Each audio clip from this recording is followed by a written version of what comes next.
बहुत दिनों के बाद आपसे मैं फिर दिव्यांगम चैनल पे आपके सामने आमने सामने कुछ बातें लेकर के एक महान विभूत को लेकर के आपके सामने आने का अवसर मिला है।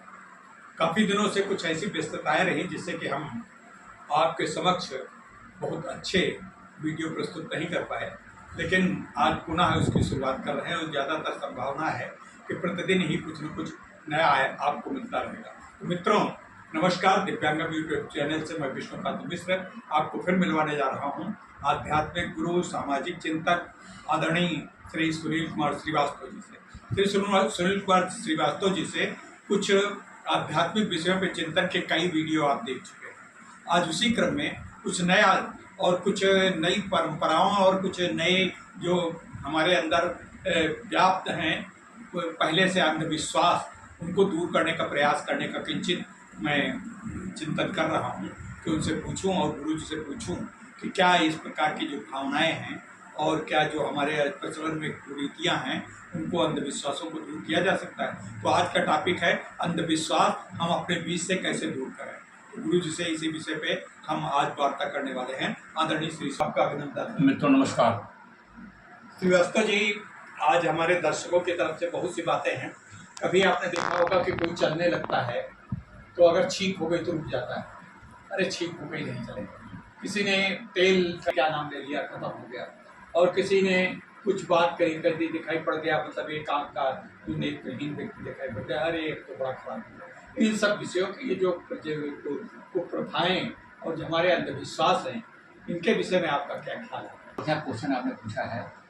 अब आज के समय में अंधविश्वास पर अगर थोड़ा सा भी दूर कर सके तो काफ़ी कुछ हम दूर कर सकते हैं। ये सारी चीज़ें जो आपने बताई कि कोई छींक दिया, कोई बीच में कान आदमी मिल गया, कोई टीवी मिल गया, तो लोग कहते हैं कि हमारा समय खराब हो गया, अब हम आगे नहीं बढ़ेंगे। तो इसका शुरुआत कहाँ से हुआ तो मैं नहीं बता सकता हूँ, लेकिन ये हर तरीके से किसी तरीके से इसको सपोर्ट नहीं किया जा सकता, समर्थन नहीं किया जा सकता है। आप कोई कार्य करने जा रहे हो तो निश्चित रूप से अगर आप बहुत दृढ़ संकल्प हो, एक अच्छी भावना चाह रहे हो, तो निश्चित रूप से आप उस समय आपका काम पूरा होगा, किसी में कोई डाउट नहीं आएगी। इस संबंध में मैं छोटा सा एग्जाम्पल दे करके आपको सारे शंकाओं का समाधान कर देता हूँ। जी जी, स्वागत। देखिए, ऐसा है कि एक बार एक रजवाड़े में जो है एक सैनिक जो है पहरा दे रहा था, पहरा दे बंदूक लेकर खड़ा था। तो रानी ने पूछा कि भाई हमने तो कोई लगाया नहीं है, ये देखते हैं पिछले 20 साल से यहाँ पर खड़ा है, ताकि इसके पीछे इतिहास क्या है। तो सैनिकों ने पता करने का प्रयास किया तो पता चला करीब करीब 80 साल पहले जो है एक बार किसी सैनिक को सजा दे दिया गया था कि जब तक तुमको आदेश न दिया जाए तब तक तुम इसी तरह खड़े रहो। और वो एक प्रथा बन गई, उस सैनिक की मृत्यु हो गई, सैनिक हट गया, लेकिन जिस पोजीशन में खड़ा था उसी पोजीशन में लगातार उसको खड़ा रखा गया। अब आज भी तो उसी पोजीशन में खड़ा रखा गया। तो हमारा कहने का तात्पर्य है ये है कि जो हम एक बना देते हैं कि ये होना है, तो उसी को हम एक उसी लीक पर चलते चले जाते हैं। वो गलत है सही है, इस पर कभी हम जो है ध्यान नहीं देते हैं, न कि उसके पड़ताल में जाते हैं। मतलब इसको जो ये लीके हैं, गलत लीके हैं, उनके ऊपर आज पुनर्विचार करने की आवश्यकता है। निश्चित रूप से आ सकता है। और हर चीज़ का जो है आप ये देखिए कि क्या सही है क्या गलत है। बाकी अपने पुरुषार्थ में हमेशा ध्यान रखिए, इन कुरीतियों पर, इन सारी चीज़ों पर, टुटकों पर जो है किसी तरह से आपको ध्यान मत दीजिए।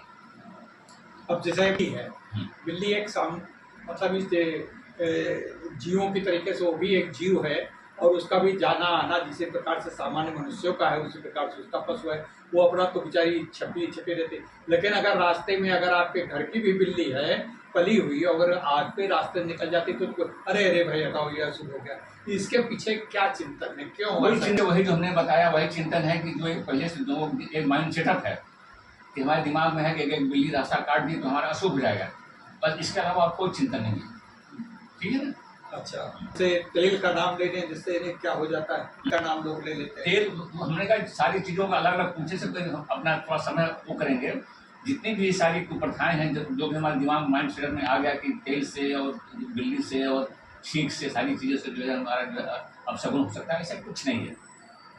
अच्छा, अब एक और चीज़ हमको प्रथाओं की बात करें हैं तो जैसे पहले ज़माने में सती प्रथा थी जी। और कम अल्पायु शादियां करने की प्रथा थी, उसको हमारे सामाजिक सुधारों ने जैसे दयानंद सरस्वती राजा राम मोहन राय ने, राजा राम मोहन राय ने, इन सब लोगों ने बड़ा प्रयास किया, हटाया।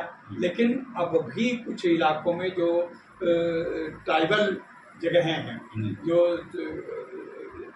बहुत जगह हैं जो पिछड़ी जातियां हैं, उनमें छोटी छोटी कन्याओं का शादी होना एक प्रचलन में है। इसका कहाँ तक आप खंडन करते हैं? देखिए, खंडन करने का जहाँ तक सवाल है, बाल विवाह तो ये पहले उसका बाल विवाह का इतिहास में चला जाए तो बहुत लंबा हो जाएगा।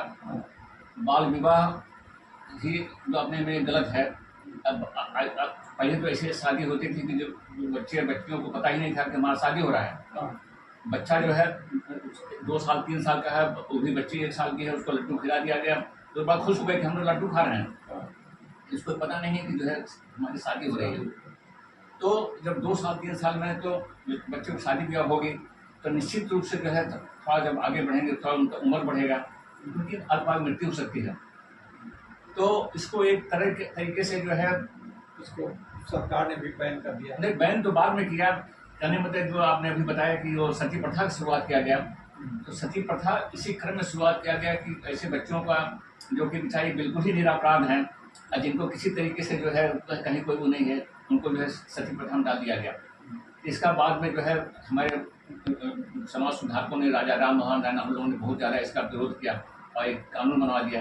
अब तो हमको लगता है लगभग जो है बाल विवाह जो है सारी चीज़ें खत्म हो चुकी हैं, सती प्रथा का जो है व्यवस्था हो गई और आदरणीय ने हम लोगों को चाय पानी का भी व्यवस्था कर दी है। इसी क्रम में आगे जब हम बढ़ा रहे हैं प्रश्न, तो इस प्रश्न के उत्तर में आप क्या कहेंगे कि आज जो है ये जो परिमार्जन हो रहा है, इस परिमार्जन को आप कहाँ तक सकारात्मक पाएंगे? देखिए, सकारात्मक का जहाँ तक सवाल है, इसमें नकारात्मक क्या चीज़ है? जो समाज का सुधार हो रहा है, हम अपने जो है बच्चों को जो है एक उचित शिक्षा देकर जब हम आगे बढ़ाएंगे तो ये सारी चीज़ों का कुछ आएगा नहीं, समझे ना? तो इसमें कहीं किसी तरह से नकारात्मक कुछ है ही नहीं। अब नकारात्मक की बात जब चला कि जैसे इस नारी स्वातंत्र को सशक्त करा जा रहा है, नारी सशक्तिकरण के नाम पर बहुत कुछ किया जा रहा है, बहुत अच्छा है और ये होना चाहिए। पहले तो नारी यत्र नारीस्तु पूज्यन्ते रमन्ते तत्र देवता, उसी क्रम में आज की सरकारें, आज का समाज, आज के सभी राजनीतिक दल इस बात के लिए समर्थन दे रहे हैं कि नारियों का स्वातंत्र होना चाहिए, प्रिय आरक्षण कर दिया गया है। ठीक है, क्या इस स्वतंत्रता की एक सीमा निर्धारित की जानी चाहिए? अब इस स्वातंत्र की सीमा में नारियों के अंदर इतना जो या शिक्षा या धैर्य या उनके अंदर विवेक न होने के कारण पुरुषों के प्रति इसको संघर्ष के रूप में तो नहीं ले रहे हैं। देखिए, इस बात से तो आप लोग सहमत हैं। आज थोड़ा ज़्यादातर कहीं विकृत चेहरा सामने आ रहा है कि नारी जो तमाम उनके पक्ष में कानून बनाए गए हैं, उस कानून का आड़ लेकर के जो है आप इसको अत्याचार क्या कर सकते हो, पुरुषों पर थोड़ा सा हावी होने का प्रयास तो कर ही रही हैं, जो कि उचित नहीं है। और इसके मैं जो एक मैंने भी सेटल किया है, तो उसमें मुझे जो बिल्कुल सामने दिखाई दिया कि आखिर इस डिस्प्यूट का, इस झगड़े का कारण क्या था। जैसे कि नारी बहुत हावी होने का प्रयास कर रहे थे, अब पुरुष बेचारा जो है बड़ा शांति से चाह रहा था किसी तरह से हमारा परिवार का पारिवारिक जीवन कर जाए। तो जो हमने एनालिसिस किया, उसमें सबसे बड़ा चीज़ ये लगा कि अगर किसी लड़की के मायके वालों का शादी के बाद अगर अनावश्यक रूप से हस्तक्षेप है, देखिए जिस परिवार में 20 साल 22 साल 25 साल रही है तो संबंध तो होना ही चाहिए, लेकिन जब ससुराल में आ गई है तब उसको 2 घर का दायित्व हो गया है।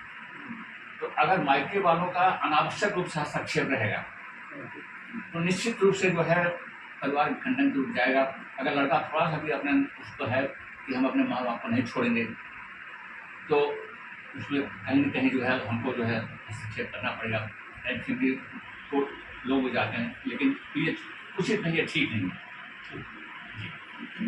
अच्छा, मीडिया का रोल, जैसे कि हमारे दिव्यांगम चैनल पे हमने एक बात का प्रयास किया है कि महिलाओं के सशक्तिकरण के साथ पुरुषों के सशक्तिकरण का संतुलन बनाए रखा जाए। इसलिए हमारी कहानीकार सुधा सिंह की कम से कम 50-60 कहानियाँ ऐसी आई हैं जो समन्वय स्थापित करने की दिशा में एक संदेश दी। तो इस प्रकार से अन्य मीडिया, अन्य जो सोशल मीडिया है, अखबार हैं और सामाजिक साहित्यिक क्षेत्र है, जो विचारक हैं, उनका भी कर्तव्य है कि महिलाओं और पुरुषों में बराबरी हो। इस बात की तो ठीक है, लेकिन लोगों में किसी भी पक्ष में दब बनाए, इस पर कुछ किया जा सकता है। जहाँ तक सोशल मीडिया का सवाल है और सारी चीज़ों का सवाल है, तो सोशल मीडिया तो इसमें अपना रोल अदा कर ही सकता है, करना चाहिए भी।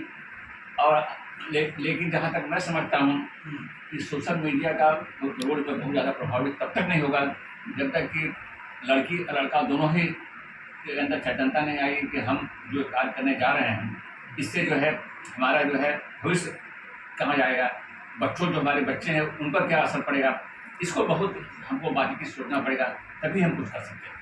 तो दर्शकों के हम लोगों ने विचार किया दोनों पक्षों का, मतलब नीति का, अंधविश्वासों का और सभी के प्रति समाज का दायित्व ज़्यादा है अपेक्षाकृत हम खाली मूल्यों के ऊपर बेस पे होकर के उनके मुखापेक्षी रहें। समाज उन मूल्यों का सही ढंग से व्यवहारिक रूप में पालन करे और दोनों के रूप में दोनों पक्षों और समस्त क्षेत्र में समन्वय स्थापित करने का प्रयास किया जाए। और जहाँ तक अंधविश्वासों की बात है, शुरू में ही कर दिया गया, ये सब चाहे बिल्ली का रास्ता काटना हो, चाहे छींके हों, चाहे दूसरी चीज़ों का नाम हो, ये सब बकवास हैं। इन पे कतई आप लोग विश्वास न रखें, अपना काम ठीक से करें, सच्चे मन से करें, दृढ़ संकल्प के साथ करें, यही हमारे संदेश है। तो आज हम ये वीडियो आदरणीय श्रीवास्तव जी के प्रति कृतज्ञता ज्ञापित करते हुए समाप्त करते हैं। धन्यवाद। फिर कभी किसी दूसरे दर्शक पे, किसी दूसरे एपिसोड में श्रीवास्तव जी से आपकी मुलाकात करवाएंगे। नमस्कार। नमस्कार।